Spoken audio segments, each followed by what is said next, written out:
கிறிஸ்துவுக்குள் பிரியமானவர்களே, இந்த நாளுக்கான தினசரி தியான வசனம் மத்தேயு எழுதின சுவிசேஷம் 21வது அதிகாரம் 1வது வசனம். மத்தேயு 21:1, Matthew 21:1. அவர்கள் எருசலேமுக்கு சமீபமாய் சேர்ந்து ஒலிவ மலைக்கு அருகான பெத்பகேயுக்கு வந்தபோது இயேசுவானவர் சீஷர்களில் 2 பேரை நோக்கி, அதாவது இது கர்த்தராகிய இயேசு கிறிஸ்துவனுடைய வெற்றி ராஜபவனி, ட்ரையம்ஃபல் என்ட்ரி என்று சொல்லக்கூடியதாக இயேசு கிறிஸ்துவனுடைய கடைசி வாரம். இப்போ மறுபடியும் எருசலேமை நோக்கி வருகிறார். ஏன்னா எருசலேம் தான் யூதர்களுடைய, இஸ்ரவேல் தேச மக்களுடைய ஒரு முக்கியமான நகரம். ஏன்னா அங்கே தான் என்ன ஆராதனை, அங்கே தான் ராஜா இருக்கிறது, அங்கே தான் தீர்க்க தரிசனம் எல்லாம் நிறைவேறுவது. கர்த்தராகிய இயேசு கிறிஸ்து மத்தேயு 16வது அதிகாரம் 21வது வசனத்திலிருந்து அங்கேருந்து கிளம்பி இப்போ தான் இங்கே எருசலேமை நோக்கி வந்துகிட்டு இருக்கிறாரு. இது பஸ்கா பண்டிகை கொண்டாட அவர் வரக்கூடியது. இதுதான் அவர் கொண்டாடுகிற கடைசி பஸ்கா பண்டிகை வேற. இப்போ அவர் எங்கே வர்றாரு? பெத்பகேயு அப்படிங்கிற ஒரு பட்டணத்துக்கு வர்றாரு. பெத்பகேயு அப்படின்னு சொல்லி சொன்னால் கனியாத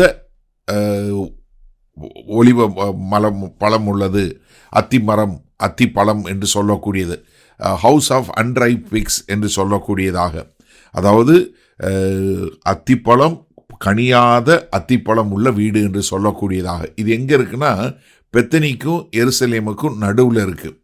ஏன்னா இது எதற்கு நடுவில்னா ஒலிவமலைக்கு பக்கத்தில், ஒலிவமலைக்கும் பட்டணத்துக்கும் பக்கத்தில். ஏன்னா இதற்கப்புறம் தான் அங்கே கழுதையும் கழுதை மரியும் கொண்டு கர்த்தராகிய இயேசு கிறிஸ்துவுடைய தீர்க்க தரிசனம் நிறைவேறுவதற்காக வரக்கூடிய ஒரு காரியம். ஏன்னா ஒலிவமலைக்கு அருகான அப்படின்னு சொல்லும்போது ஒலிவமலை தான் மிக முக்கியமான ஒரு காரியம். நம்ம பார்க்குறோம், கர்த்தராகிய இயேசு கிறிஸ்து திரும்ப ராஜாவாக வரும்போது சகரியா 14:4 பார்க்குறோம், அவர் ஒலிவமலையின் மேலே நிற்பார்னு சொல்லி.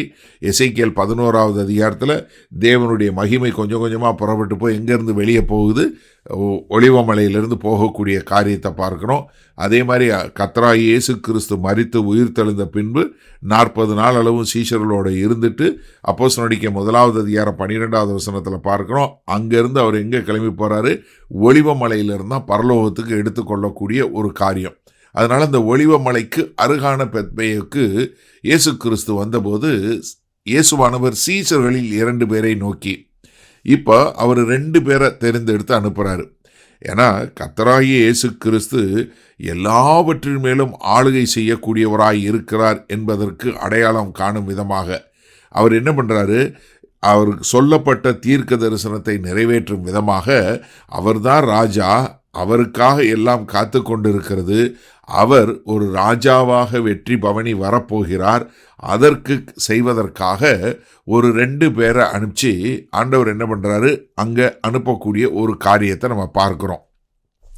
நீங்கள் தயவுசெய்து நன்றாக புரிஞ்சு கொள்ளுங்க. இங்கே கர்த்தராகிய இயேசு கிறிஸ்து இங்கே எருசலேமுக்கு அடுத்த வாரம் மரிக்க போகிறாரு.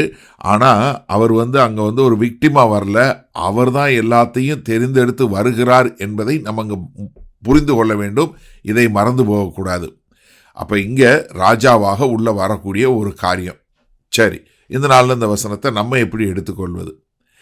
எனக்கு ஒரு காரியம் என்ன சொன்னால், நம்ம எல்லாருமே தேவனுடைய கால அளவை முழுமையாக விசுவாசித்து வாழக்கூடிய மக்களாக இருக்க வேண்டும். ஏன்னா நம்ம நிறைய நேரங்களில் நம்ம எல்லா காரியங்களையும் நம்ம வசதிக்கு ஏற்றார் போல் நம்ம நேரத்தில் செய்யணும்னு நினைக்கிறோம். பிரசங்கியினுடைய புஸ்தகம் 3வது அதிகாரம் 1வது வசனம், எல்லாவற்றிற்கும் ஒரு காலம் உண்டு. அப்போ தேவனுடைய ஒரு கால அளவு உண்டு என்பதை நாம் மறந்துவிடக்கூடாது. இப்போ கர்த்தராகிய இயேசு கிறிஸ்து பிதாவாகிய தேவனால் என்னைக்கு அவர் அங்கே வரணும், எப்போ வர வேண்டும் என்று சொல்லக்கூடிய ஒரு தீர்க்க தரிசனத்தை நிறைவேற்றும் விதமாக அவர் சரியான நேரத்தில் சரியான இடத்துல வரக்கூடிய ஒரு காரியத்தை நம்ம பார்க்குறோம்.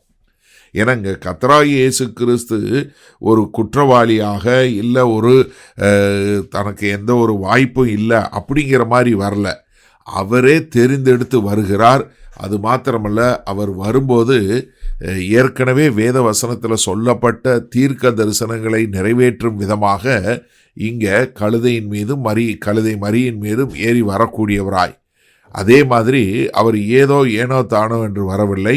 அவர் ஒரு நோக்கத்தை, தேவனுடைய நோக்கத்தை நிறைவேற்றக்கூடியவராய் வருவதை பார்க்கிறோம். அப்போ எனக்கு அருமையானவர்களே, நம்முடைய வாழ்க்கையிலும் நாம் தேவனுடைய நோக்கத்தையும் தேவனுடைய திட்டத்தையும் நிறைவேற்றுகிறவர்களாய், அதே நேரத்தில் தேவனுடைய கால அளவை உணர்ந்தவர்களாய், நம் முழுக்க முழுக்க தேவனுடைய கால அளவை, நம்முடைய வாழ்க்கையில் நடக்கக்கூடிய எல்லாவற்றும் அது அவர் குறித்த காலத்தில் நடைபெறுகிறது என்பதை உணர்ந்து வாழ கர்த்தர் நமக்கு கிருபை பாராட்டுவாராக.